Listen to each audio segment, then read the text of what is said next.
My life was pretty straightforward until Jake came along. I was a fitness trainer at a local gym, spending my days helping folks shape up, which kept me busy enough not to dwell on the lack of drama in my personal life.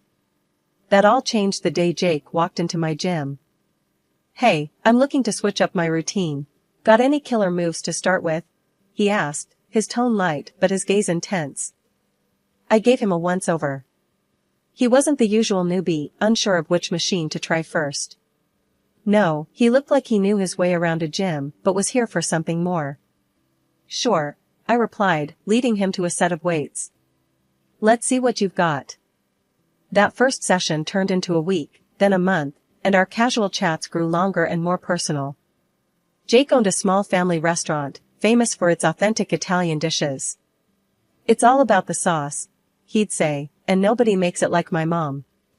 He talked about his mother with a mix of admiration and frustration, a combo that hinted at deep family ties. One afternoon, as we wrapped up a particularly intense workout, he caught me off guard. "Listen, Emily, I've been thinking. How about dinner at my place? You can meet my mom and try that sauce I keep bragging about." I hesitated, more out of surprise than disinterest. "Yeah, why not? I'm curious if it's as good as you claim." Dinner was cozy, the food incredible, and the company surprisingly comfortable. His mother, Anna, was all warm smiles and hearty laughs, though her eyes seemed to size me up with every glance. His younger sister, Sophia, dropped by too, her presence more prickly, her words sharp and quick. "So, Emily, Jake tells us you're quite the fitness guru," Sophia said, a smirk playing on her lips as she eyed the muscles I worked hard to build. "Ever deal with hopeless cases, or do you just make the fit fitter?" I chuckled, taking her jab in stride. "I believe everyone has potential. It's all about finding the right motivation." Jake was a constant during those early days, always showing up at the gym at the same time, always finding a reason to talk a little longer. "You know, I never believed in fate or any of that stuff," he confessed one evening as we closed up the gym together. "But meeting you? Maybe I was wrong." His words were a mix of rough charm and clumsy sincerity. It was refreshing, and despite the nagging voice in my head warning me to take it slow, I found myself falling for him. Hard and fast, like a rookie taking on too much weight without a spotter. One chilly evening, as we walked to our cars, he stopped and faced me, his expression serious. "Emily, I'm not good at this fancy talking, and I don't have a smooth line to throw your way. But I like you, a lot. What do you say we make this official?" It was abrupt and straightforward.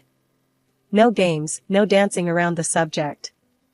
That was Jake, direct and all in. I smiled, my heart hammering in my chest. "I say, yes. Let's see where this goes."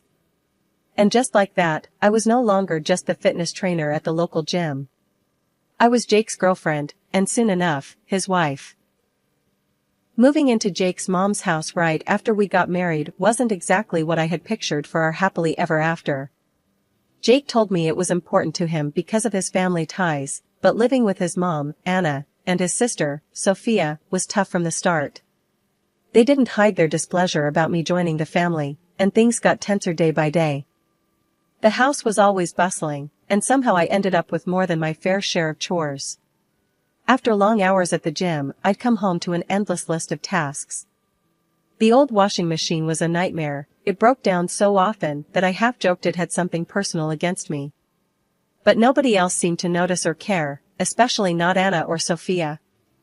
I remember one evening after dinner, I was trying to fix that blasted machine again, and I could hear them in the kitchen. "She doesn't even know what she's doing," Sophia laughed, not bothering to lower her voice. "Watch, she'll flood the basement next." Their laughter echoed down the hallway, stinging more than I wanted to admit. I bit my tongue, focusing on the task at hand. It wasn't just the washing machine, it was everything. From cooking to cleaning, my efforts were just another source of entertainment for them. Cooking was the worst. Italian cuisine was sacred in this house, and my attempts were apparently blasphemous. I tried to follow Anna's recipes to the letter, but nothing seemed to work. One night, as I struggled with a supposedly simple pasta dish, Sophia hovered in the doorway. Is that supposed to look like that? She asked, a smirk playing on her lips. It's nothing like Mom's. I gritted my teeth, stirring the sauce that just wouldn't thicken. Well, I'm trying my best here. Sophia snorted. Maybe your best isn't good enough. Did you ever think of that? I wanted to snap back, to defend myself, but what was the point? It wouldn't change anything. Jake, whenever he was around, seemed to shrink a little more each time his sister or mother criticized me. He never stood up for me, his silence was as loud as their laughs. Hey, Emily, just leave it, Jake would say quietly later, trying to avoid any confrontation. It's not worth it. Dinner times were an ordeal. I'd set the dishes on the table, hoping for a peaceful meal, but it was like sitting down in a lion's den. You know, in Italy, they'd probably ban you from the kitchen for this. Anna would joke as she tasted my food, the others chuckling along. Yeah, maybe stick to what you know, gym stuff, Sophia would add, passing the salt like it was a peace offering I didn't deserve. I would nod, smile, and swallow the hurt, my frustration simmering like the sauce that never turned out right. Living with Jake's family made every day feel like a battle I wasn't prepared for. As my pregnancy progressed, the house chores, which already felt like they were all on me, became even more demanding. Instead of getting any help or understanding from Anna and Sophia, I felt their hostility grow stronger. One afternoon, I was trying to vacuum the living room, moving slower than usual, because of my growing belly. Anna walked in, watched me for a moment, and then let out a sigh that seemed to carry all her disapproval. Emily, you missed a spot over there. And look at how slow you're moving. This house is going to fall apart at this rate, she said, pointing at a corner I hadn't gotten to yet. I straightened up, feeling the strain in my back. I'm doing the best I can, Anna. It's a bit harder with the baby. She just sked and shook her head. In my time, we didn't let a little thing like pregnancy slow us down. You need to toughen up. The lack of sympathy stung, and I bit my tongue to keep from snapping back. Sophia was no better. Later that day, as I was folding laundry, she came into the room and started flipping through the clothes I had just stacked neatly. You do know these aren't folded right, don't you? They should be able to stand up on their own, like how Mom taught us. Here, let me show you. Again. She tossed the shirt she was holding back onto the pile, messing up what I had done. As she refolded the same shirt with sharp, practiced movements, I felt my frustration rise. Sophia, I appreciate the lesson, but I've folded clothes before. I'm not an idiot. She just raised her eyebrows, a cold smile playing on her lips. Could have fooled me. But hey, if you're okay with being mediocre, who am I to argue? Her words felt like a slap, and for a moment, I just stood there, watching her make my efforts seem pointless. It was the same with cooking. Every meal I attempted was met with criticism or outright laughter, especially if I tried to make anything Italian. One evening, I decided to try again, making a simple pasta dish I thought I had mastered. I was stirring the pot when Sophia walked into the kitchen. What's that supposed to be? She asked, peering into the pot with a skeptical look. It's spaghetti carbonara. I thought it might be nice for dinner, I said, hoping for a change in her usual harsh tone. She took a fork, twirled some pasta onto it, and tasted it with an exaggerated expression of disgust. Nice? This is what you call nice? I wouldn't feed this to the dog. It's all wrong. I slammed the pot's lid down a little harder than necessary. Well, it's what's for dinner, so if you don't like it, you're welcome to make something else. The tension in the house grew every day, and Jake's absence didn't help. He was always at the restaurant, always busy, and when he was home, he avoided any conflict.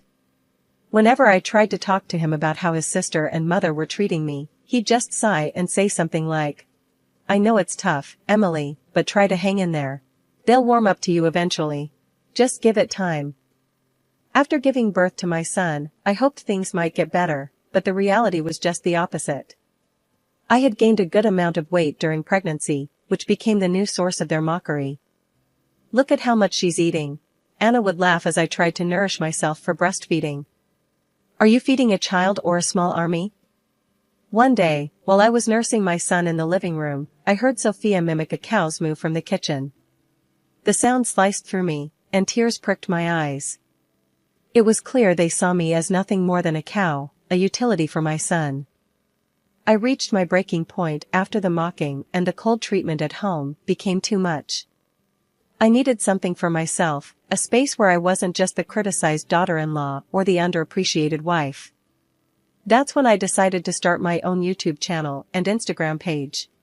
One morning, while Jake was at the restaurant and Sophia was out shopping, I set up my old camera in the corner of our cramped guest room, my new makeshift gym. "I'm doing this," I muttered to myself, adjusting the angle. "For me, not for them." I started recording simple workout videos, ones that could be done at home, especially appealing to moms like me who couldn't always hit the gym. It felt awkward at first, talking to a camera, pretending I was speaking to an audience who cared about what I had to say. But soon, it became my refuge. The first few videos were clumsy, my commentary stilted. "Hey everyone, it's Emily here, bringing you a quick 10-minute workout perfect for busy moms. Let's get started." My follower count started to grow, and with it, my confidence. I invested in a better camera, learned a bit about lighting and editing from online tutorials. My little project was turning into something real, something entirely mine. One afternoon, I was recording a new video, a low-impact cardio sequence, when Sophia barged into the room. "What the hell are you doing?" she snapped, her eyes darting from the camera to me. "You turning our home into your personal TV show now?" I paused the recording, my heart pounding not from the exercise, but from the confrontation. "Yes, I am actually. It's something important to me. I need something of my own, Sophia." She scoffed, looking around with disdain. "You think you're some kind of star? Please. Get over yourself, Emily." The words hurt, but I was getting better at handling her barbs. "Well, it's not like I have your approval for anything else around here. I might as well do one thing I enjoy." Sophia rolled her eyes and stormed out, but I didn't stop the camera for long. I resumed my session, my voice stronger than before. As my digital presence grew, so did the opportunities.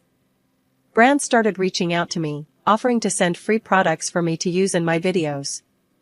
Then came the offers for sponsored posts. The first time a brand offered me money to feature their product, I was in disbelief.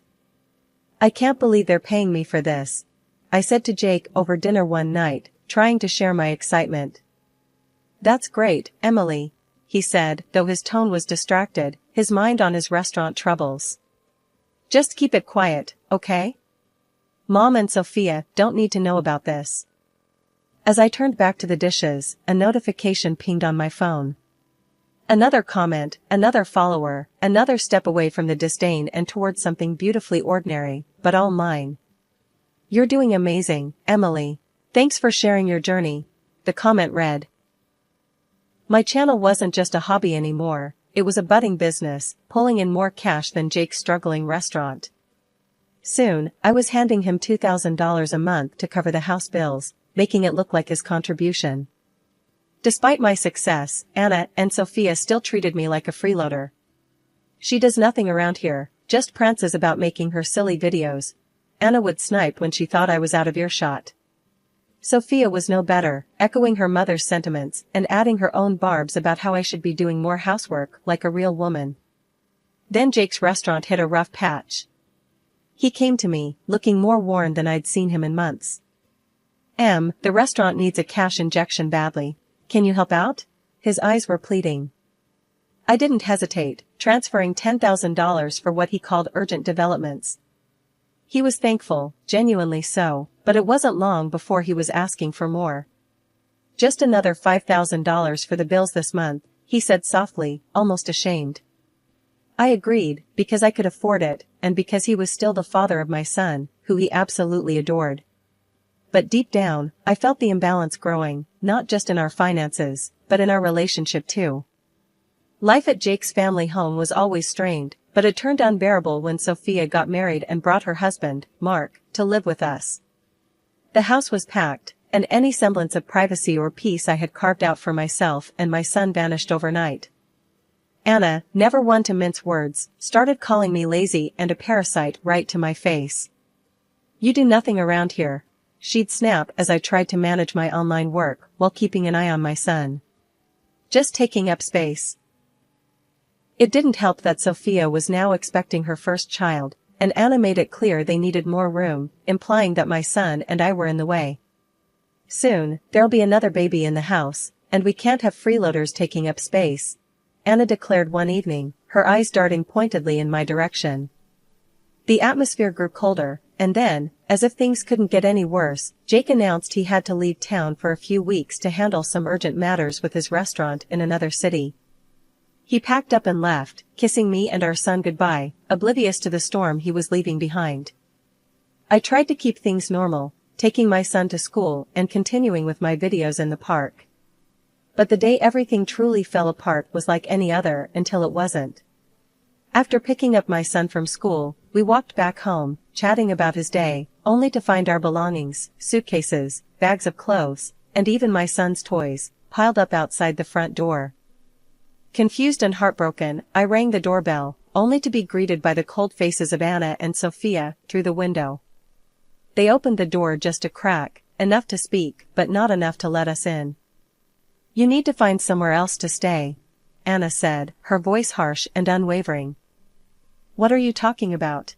What about Jake? What will I tell him?" I demanded, my voice rising in panic and anger.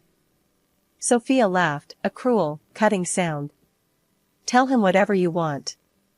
He's not here to care, is he?" I tried calling Jake, but my calls went unanswered, sinking me deeper into a mix of despair and fury. With no other options, I gathered our things and managed to get us a room at a nearby hotel.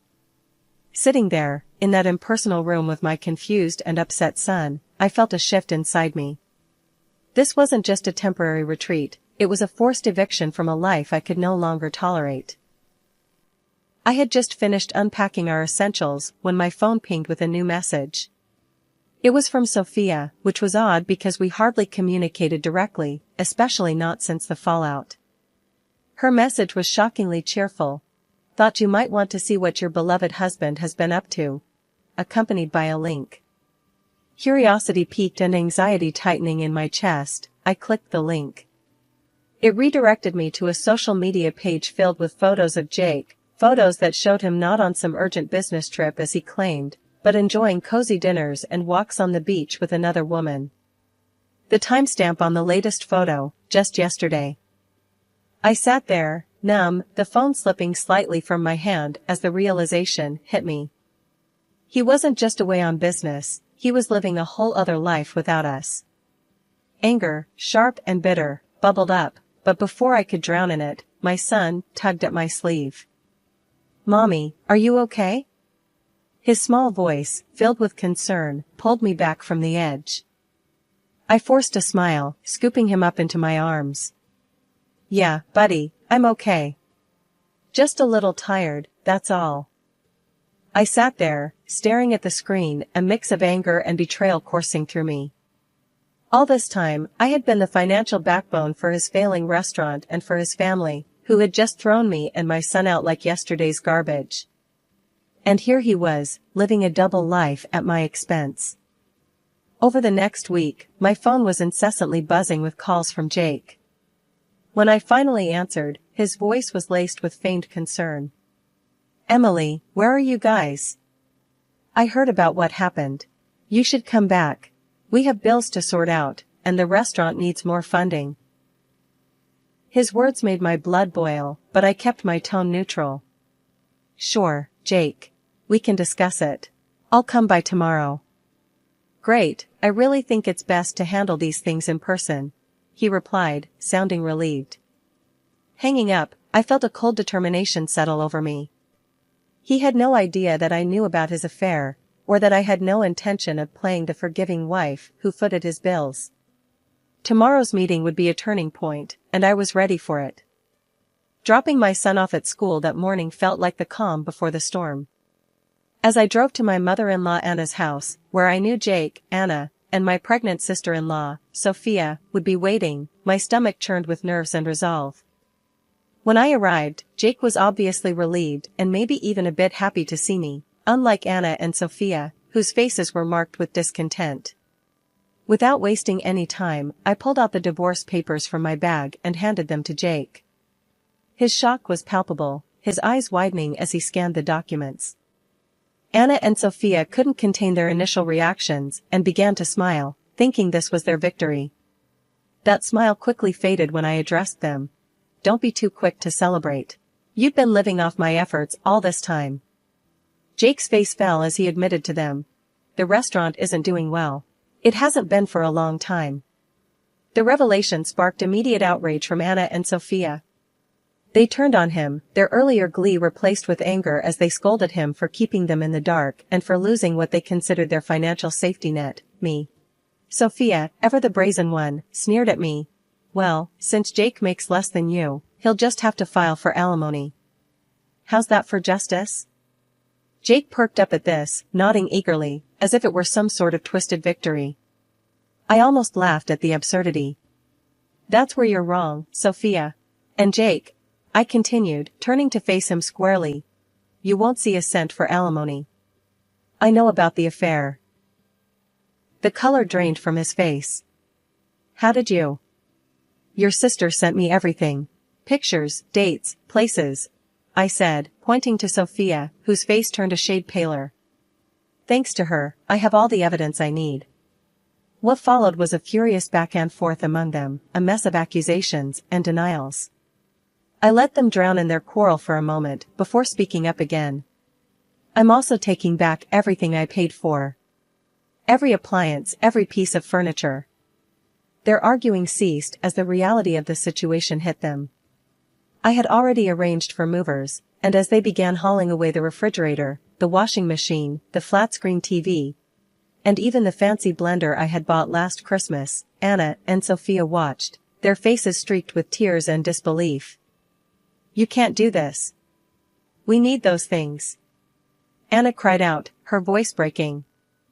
I did do this, and I need them too, I replied, my voice steady but not unkind. The movers continued their work, clearing out nearly half of what filled their home. As I watched them take away the last of the items, a weight lifted off my shoulders. I was no longer tied to this house, these people, or their deceit. I turned back to see Jake, who now looked small and defeated, his dreams of easy money evaporating. Take care of your sister and your mother, Jake. That's your job now, I said, not unkindly, before turning to leave. As I walked away, I knew that this was more than just a physical departure, it was my final step out of their manipulative grasp, a move towards reclaiming my life and securing a better future for my son and myself. After everything, the divorce was more of a relief than a burden. I filed for compensation due to Jake's infidelity and secured alimony for our son. My lawyer handled everything, making the process as smooth as possible under the circumstances. Life changed dramatically for Jake's family too. His restaurant, unable to stay afloat without my financial support, finally went bankrupt. The family house was sold off to cover debts, a stark testament to their unsustainable lifestyle. Meanwhile, Anna and Sophia, left scrambling, tried reaching out to me, their messages a mix of apologies and pleas for help. But after everything, I couldn't let myself be pulled back into their chaos. I blocked their numbers without a second thought. Sophia's husband left her, and now the whole lot of them, Jake, his mom, his sister, and her child, live crammed into a small rented apartment. It's a tough situation, but one they brought upon themselves. In contrast, life for me and Alex is looking up. We've settled into a nice rhythm in our own rented apartment, a cozy place that feels more like home every day. My YouTube channel and Instagram page have really taken off, resonating with women, especially new moms who are trying to find their way back to fitness. Seeing the positive impact of my work has inspired a new idea, launching online fitness courses specifically tailored for postpartum women. I'm excited about the possibilities and the chance to help others who have been in my shoes. There was so much to do, but for the first time in a long while, the future seemed bright and brimming with potential. Here in our little sanctuary, with my son's laughter echoing off the walls, I felt a profound sense of peace.